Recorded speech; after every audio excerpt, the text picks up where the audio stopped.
Classroom websites are a great way to organize your resources for your students to access, for your parents to access, and for other teachers across the country to access, and really creates an open source where teachers can work together and develop even better materials. But really, the best idea is really to help your immediate students and parents. So the parents can work with the students, know what the students are doing. A lot of times parents will say, well, I don't know how to help them. I don't know what they're doing. When you make a class website, you help take a step towards reaching the parents and saying, well, here's some things. Maybe you just go over these review games, or maybe you just go over these review notes. You put it there and you help bridge that gap a little bit. But also with the students, all the materials available so that students want to work ahead, they can work ahead. If they need to get caught up, they can get caught up. And this is you can see a pacing calendar that I can put up here. There just isn't a point in leaving all of this on your own personal computer where only you have access to it. There isn't a point in leaving all of this in your folders or in your cabinets. Put it out there, share it with the students, help them know the direction of where you're going and what you're doing. It just really isn't. I mean, maybe if you can find a reason not to be transparent, I support it, whatever you want to decide. But it seems like this is totally beneficial for students, will help achievement and foster their learning. Organize it, it's structured so they can find anything they want by clicking around. They can find any PowerPoint lesson. So if there's something that they need to go back over, if they want to work ahead, if maybe they're really interested in a certain topic, this gives them the opportunity to go into it. You have activities. Maybe you don't use all these activities, but they're out there for parents to work on with the students or students to go into. So classroom structure, structuring a curriculum, we all do this. We all have big plans of where the lesson's going and where the unit's going. There just isn't a reason in keeping that hidden to yourself. Share that with students, share the big picture, and help them navigate what sometimes can feel like, well, we're going to learn this, and then we're going to learn this, and just an endless set of social studies lessons that aren't really connected. But if you put it into a website, it helps. Now, it's not going to all get built in one day. And the big excuse for teachers not to create these websites is that looks like a lot of work. And I'm not going to lie, it is a lot of work, but it's not all built in one day. It's one day at a time. You do a little bit here, you do a little bit there. And at the end of the year, you're pretty satisfied with your website. But then year 2, you add more, and year 3, you add more, and it continues to grow organically. Does not get to this point, and a lot of times I look at this website and I want to tear it down and start over and tinker. It's just the way that it goes. So it's not going to be built in a day. It's not, Rome wasn't built in a day. Teachers' websites weren't either. Just do a little bit at a time, and you'll be surprised what kind of results you get. On these classroom websites, one of the things that you can do to help fill and make sure you spend time on task are review games. Now, you don't want to do this every day. You don't want to constantly lean on review games to fill that extra 5 minutes. But 2 times a week, maybe 3 times a week, it just depends on how your lessons are for that unit. But it definitely will help eliminate that extra time at the end where students are talking or just not focused on learning, gets the most out of the class. Does it really create new ideas? No, but it helps solidify the basic knowledge that you went over in the lesson. And one of the good ideas to do is to structure your review games to go along with individual lessons. So if the students have extra time on day 1, the Quizcast questions are focused on day 1. If the students are getting ready to take quiz 7, they should focus on review game questions that are going to be on quiz 7. The different sites you can use, Review Game Zone is probably the easiest. You simply just copy and paste questions in, and it gives a variety of games for the students to choose from. Here's an example. Wild Taxi is a game that students really like. The purpose of the Homestead Act of 1862 was for federal land with established land grant encourage settlement of the West. And so once they get the question right, they move forward and they can play the game, which is what they're really interested in. They want high point scores, and that's great and that's awesome.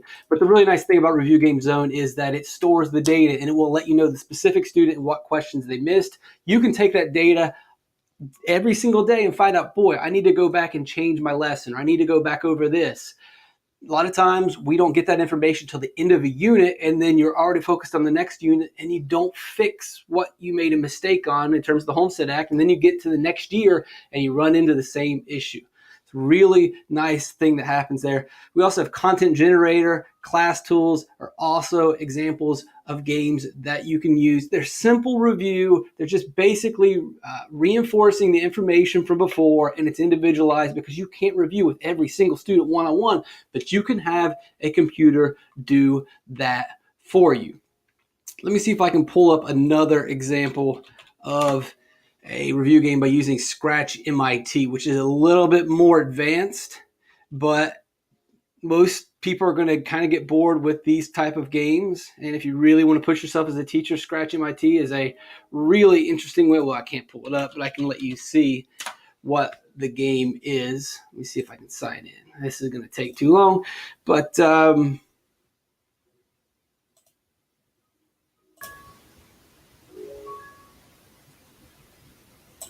so this is Scratch MIT, and this is a game I designed for going over the 3 parts of the Constitution.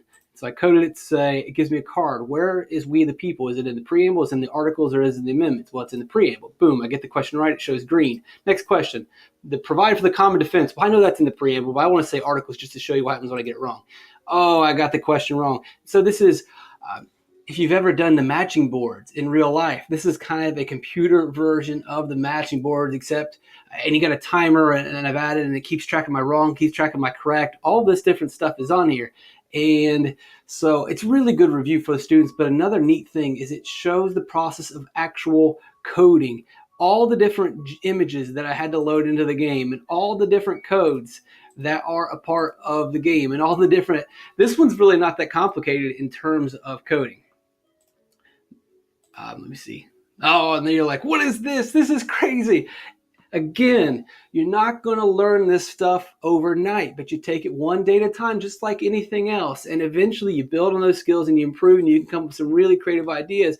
And students love, once they discover how this works, they love the programming. So you're actually, you're kind of going outside of your class and adding different elements and connecting curriculums.